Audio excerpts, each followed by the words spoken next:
Welcome to the Inside Track on Real Estate with the Dekker Team. I'm Yetta Dekker, and today my sidekick is Paul Mussell. Welcome, Paul. Glad to be on your show. Well, I'm glad to have you here. And Paul is from Heritage Wildlife Management. And you might be thinking, why on earth would you have somebody managing wildlife on your show? Well, Paul's here to explain all the details of that. And whether you're a city country or a country property, city country, country city, or even just straight city or straight country, you will want to stay tuned because there was a few surprises, as far as I was concerned, about who needs more help with wildlife management. Yes, Hey. we have wildlife in the country and we have wildlife in the city, but it's surprising most of the wildlife is in the city that is doing a lot of damage to properties.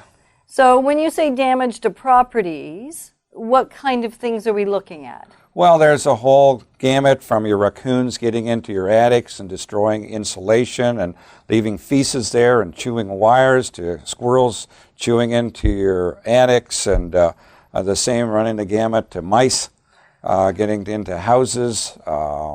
There's birds getting into your vents. You have snakes here in Ottawa too. Now we have calls for them getting in the house. So there's a whole gamut of calls we have for wildlife. Wow. And you said that you have more of those kinds of things in the city than we do the country. Well, and I would imagine there's more animals in the country because it's a larger area. So why would we have more of them getting into houses in the city? Well, in the city, you have a perfect environment. You have lots of food. You have bird feeders. You have garbage. You have fruit trees. Gardens all there for the food. Then you have where to live. There's brush piles in the backyard. You have houses that they're getting into, and they raise their families in houses. There's trees to live in.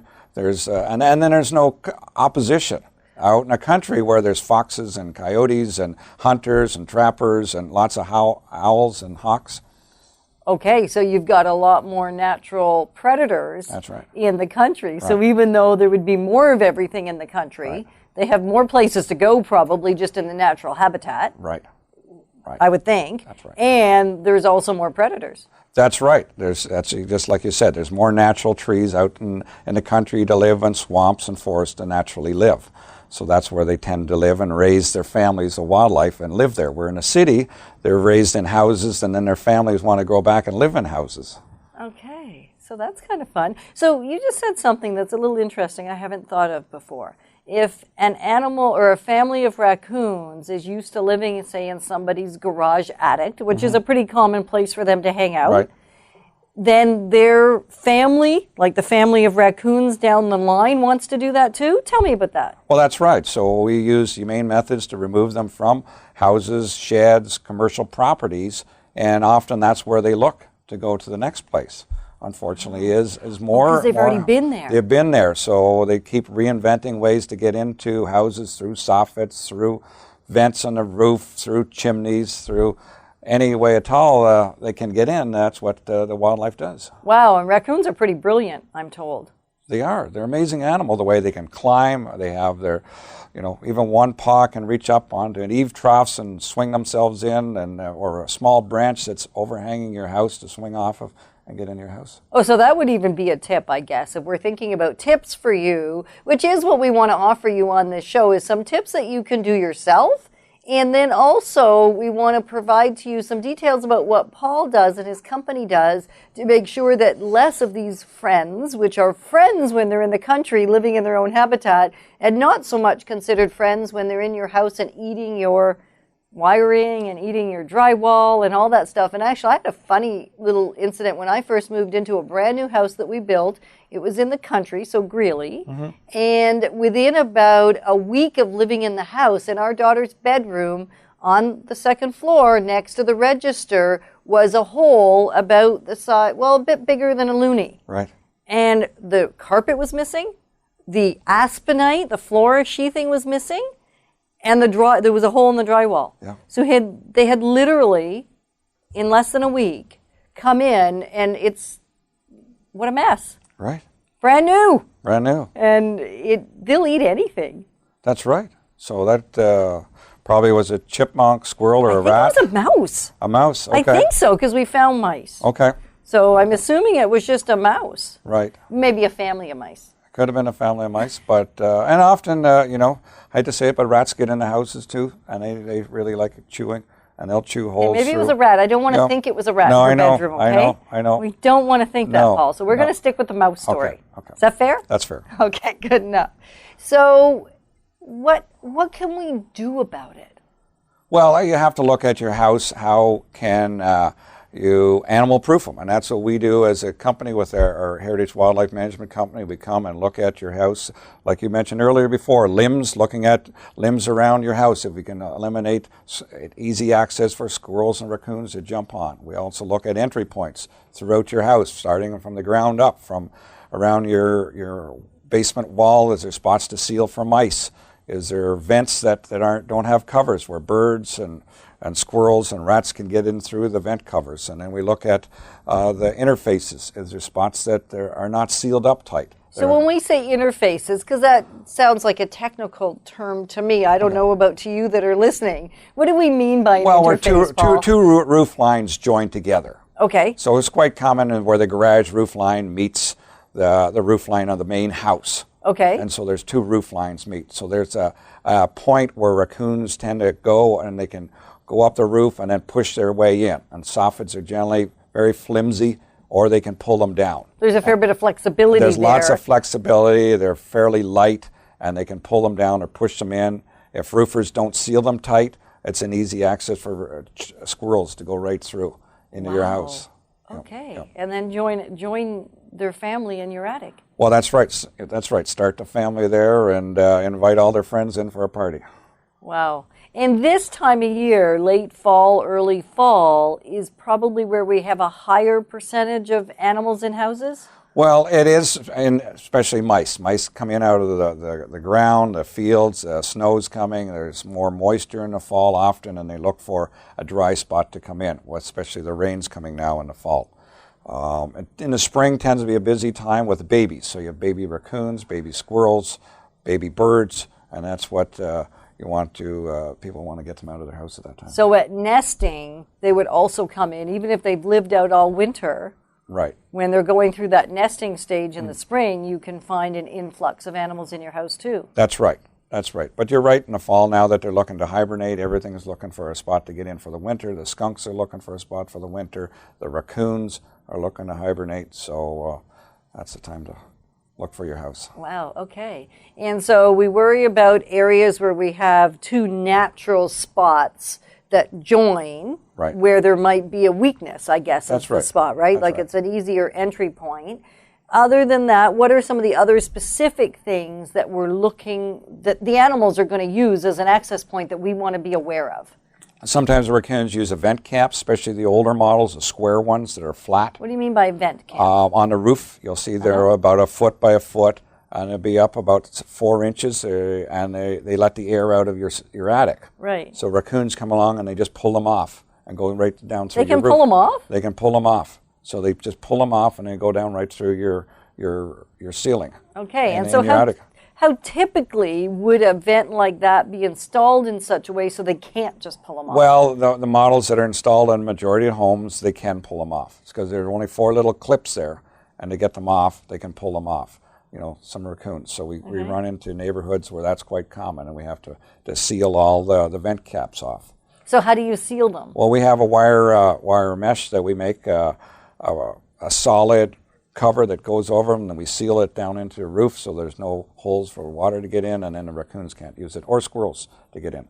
And does it still allow ventilation in the attic? Oh, it does, very much so. Okay, Yeah, because very- that's obviously a problem, right? That's right. We don't, as homeowners, want to solve one problem to create another problem. And right. I've done that before. Haven't you? At times. At times. So you're covering it with a mesh. How does that stop the animal from being able to pick it up? Well, it's solid 1x1 wire mesh that's reinforced and drilled into the roof line. So it's drilled. That's right. Screwed? Screwed in, caulked, so there's no water can get in. Okay. And then the roofs and the squirrels can't get in. And easier for them to pick it up and pitch it. Well, no, it's permanent. So you permanently leave it on the roof, so it's 24/7. you have protection from squirrels chewing through it or raccoons ripping them off. So once that's what's covered up, you're ready to go. That's good. Yep. Is that what I have on my roof now? Not yet. Okay, because you've been over there working on my house. No. Because I don't want no mice in my house, or no squirrels or raccoons, and I think I've had a squirrel. That's right. That's because right. I've had him walking over my bedroom ceiling. Yes. And it's a little interesting when you hear those little claws. Pretty sure what that sounds like. Yeah. So we got that all sealed up. We got the squirrels sealed up, the mice sealed up, and the vents all covered. So your house is looking good. They're not coming back to hang out. They're not coming back. They're looking good. Okay, they're going to come back. They're just going to go to the neighbor's house. That's right. So my neighbors, if you're my neighbors and you know where I live, you should call Paul immediately, because they aren't getting into my place anymore, not even my shed. So that's another area that I hadn't really thought of until I put my brand new garden furniture and all my cushions out in the shed, because I really didn't want to store them in the house and have to drag them out in the spring and summer when I was using them. So I just thought, well, I'm going to keep them where I'm going to keep them year round, especially the cushions, so out in the shed. And of course, the problem is the sheds generally aren't sealed so well. Right. So I asked you to treat it like a little house, a 100-square-foot house. That's right. So we went right around and sealed it up and changed the door seals too. They'd been a bit of wear on them, and we look at different opportunities for them to get in, and then we put a reassurance. We put a little poison in there so that if one does happen to get in, that won't end up right in the middle, chewing up all those beautiful mattresses you got. Well, I wouldn't want that. No. Right? No. And so you said something interesting. When it comes to the shed, you put a little bit of poison in there to make sure that the mice don't come back. And if they do, they're unfortunately going to perish. Right. And I think a lot of us don't want to think about killing our wildlife. Right. And so when it comes to all the other animals, I understand you're wild trapping them if we already have animals in our... We use generally one-way doors. We exclusion work to get them out of the houses. We don't handle very little wildlife. We mainly get them out of the house, and the whole industry has changed now to deal with them humanely. Sort of like the bug industry now, where they have what they do is they have strips where they catch the bugs, they use bait for the bugs, and they don't spray like they used to spray. Oh, really? Yeah. Okay. So there's very little spraying done with the bugs. They use pheromones to chase off the bugs. So, and the animal industry is the same. Okay. Yeah. So you're primarily, if you've already got animals, then you want to call Paul so he can lure them out of your house. Mm-hmm. And once he's lured them out, you'll want him to seal your house. That's right. Is that kind of the answer? That's right. Okay. And so you probably have a couple of great stories. Yeah. What kind of stories do you have? Over the years, I had some neat experience. One was the Shinkman Center out in Orleans was being built, and they called in. There was a skunk right in the middle, and it was down, I think it might be the orchestra pit, and they said, don't let it spray because it was full construction, and I got down in there, and it just me and a skunk and my live trap, and all of a sudden the construction workers got louder and louder, and I couldn't figure out why, and then I realized they wanted them to spray me, so they kept banging the hammers loud. They wanted them to? Oh, I think so. Me and the skunk, and so it kept banging louder, and eventually I talked to this old skunk there and got him into the trap and took him out without spraying, and so that was kind of a neat experience. Another neat one was I got a call. There was a beaver in a swimming pool in Canada, and I went there with my daughter, Christine, and she had a big musky net, and I had my snare pole, and the beaver would slap its tail, and we just got wet and more wet, and then finally I scared the beaver into my daughter's fishing net, and so here she's holding this big beaver in the fishing net, squealing away, and eventually got the snare pole on it into a live trap. We got him out of there, so that was a pretty exciting afternoon. It would have been very exciting, and you were all a wet afternoon as well as an exciting really afternoon. Really wet, that's right. So, and out in Canada. That's right in the middle off of Canada Lakes. There he was, right in the middle of a swimming pool. Wow, and I'm thinking something like a beaver, like I would think from the bigger animals, that they wouldn't want to wander into the city.